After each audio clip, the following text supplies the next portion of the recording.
morning and welcome to Rising. We have a great show for you today. Lindsay, it was hilarious. You executed this mad dash out of the studio right before we started because I pointed out you were wearing tennis shoes, which I thought was a tribute to Niall, who usually wears tennis shoes, but apparently you just had the wrong shoes on. I love Niall sneakers, but I also not going to wear my walking shoes. Like, I literally walk to work in the morning, so I'm definitely not wearing those on air. But I'll get a cool pair like Niall.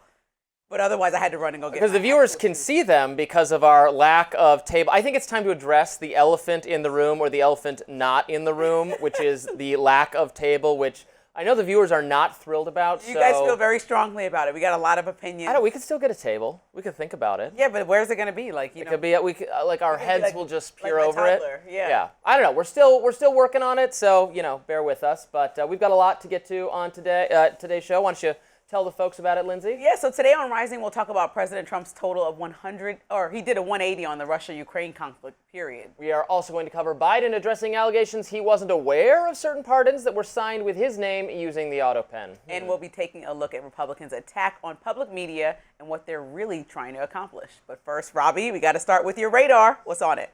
Let's get to it. One of my favorite recurring features in the mainstream media, maybe it's a favorite of yours as well, is when some progressive liberal in the New York Times or the Atlantic or elsewhere writes a column on how to avoid your conservative family members during Thanksgiving, or Christmas, or even the 4th of July. The premise of these articles is always the same. The toxic right-wing views of your grandma or your Uncle Steve or your great-aunt Betty constitute a form of emotional labor that you, a good, moral, upstanding progressive, should not have to be subjected to. Now, some of these entries don't merely suggest that liberals should avoid and shun right-wing family members and friends. They actually suggest that you should belittle or mock them. You may remember a ghastly Los Angeles Times column with this title: "Mocking anti-vaxxers' COVID deaths is ghoulish, yes, but necessary." Necessary. Indeed, COVID vaccine skeptics are favorite targets of liberal op-ed writers year after year. But now, one card-carrying member of the liberal establishment, former Obama speechwriter David Litt, thinks that showing conservatives and COVID vaccine skeptics shunning them was in fact a mistake of sorts. And he has a new piece in the New York Times that makes that case. It's called, "Is It Time to Stop Snubbing Your Right-Wing Family?"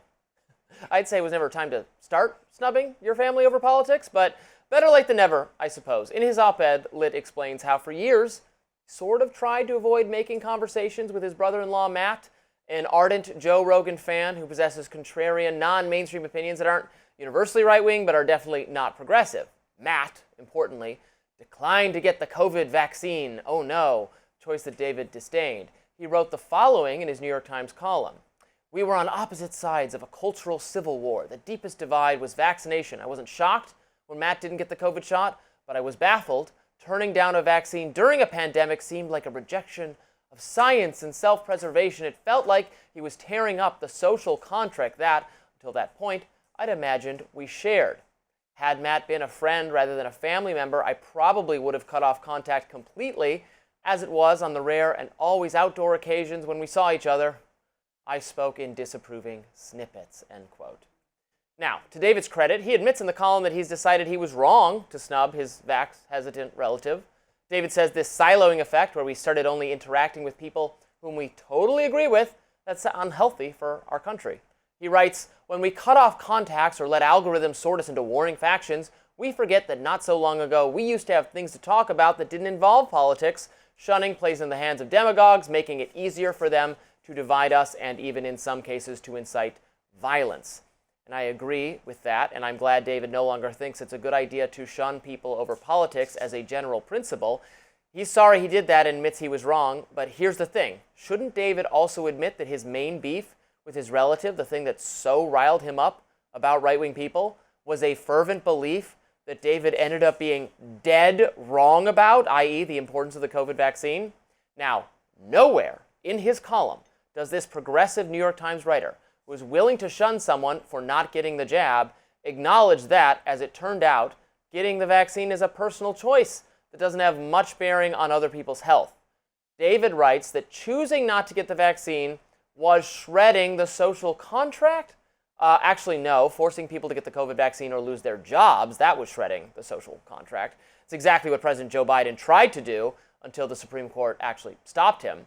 So while I'm happy to see New York Times liberals admit that it's bad form to lose friends and family members over politics, I would also like to see them admit that when it came to this issue specifically, they were really, really wrong.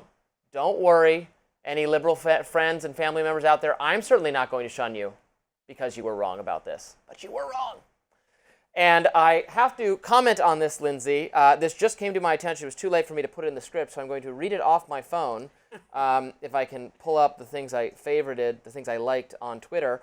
The readers of the New York Times do not agree that it's time to stop snubbing your right-wing family members. In the comments on this article, the most common word that emerges is no. No. No, it's not time to stop snubbing. When human decency is pushed overboard for power, no. The answer is no. No, this time it's more than political differences. Let's keep it simple. No, do not normalize this. No, human decency, never up for negotiation.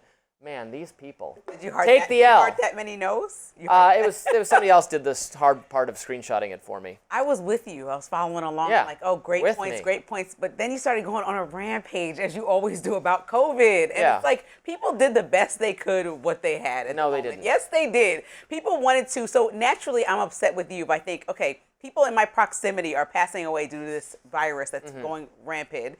And the guidelines that we're getting from above are that we should be vaccinated, we should stay inside and wear masks, even though those might have been wrong. To be socially uncomfortable with a friend that's on a different side of the aisle that's only avoiding the vaccine because they politically disagree with who the message is coming from, that was the best information that people had at the moment, is to protect themselves. And so I would have been upset too, even though looking back, yes, I agree, it's a personal choice, but I don't think that it should sum down to that. You just shouldn't, I guess, silo people, because the internet does that. It profits off of that. Social media does that intentionally. But we don't have to do that to our family and friends. I would just like to hear, in addition to it was wrong to snub people because I disagreed with them, and also on this specific issue that I did the snubbing based on, I was wrong. I, the New York Times liberal, when I thought that your choice not to get the vaccine was harming other people or potentially harming me, and I, unfriended you on that basis, I was wrong because my policy perspective was incorrect. It really is just your choice and doesn't affect me very much. That's what I want to hear from the New York Times liberal op-ed writer. Wrong to snub you, and I actually got this question wrong. Imagine if you and I got into an argument, and then the next day I apologize, my genuine apology, and you're like, well, add this and this. Yeah. That's like, you're asking, he literally wrote out a letter. He was wrong about the entire snubbing. Yeah. And you're saying add more. It's just more than like, that. just, okay. Wrong about how you behaved. But this is, again, from my perspective, this isn't a let's agree to disagree issue. This is a, well, I was right and you were wrong on the question of, again, not whether the vaccine is harmful. I don't think that I have gotten vaccinated. I think it's up to you to decide whether to get it or not, but it's not affecting, and I think it is very effective for at-risk people and elderly people to prevent severe disease and death. So I'm not like some deranged anti-vaccine lunatic. It's just whether you get it or not does not really affect my health or the public health at large, doesn't really affect whether COVID is spreading. And that is the central lie of the vaccine mandates,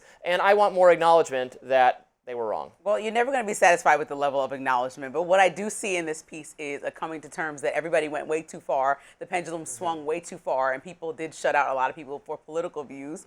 And I feel like we need to create an environment like we do here on the Hill where we can discuss ideas but still be friends, still say that we want the same things. And I think that I really understood that by living in Los Angeles, by living in Phoenix, a red state, by living in Denver, considered a purple state.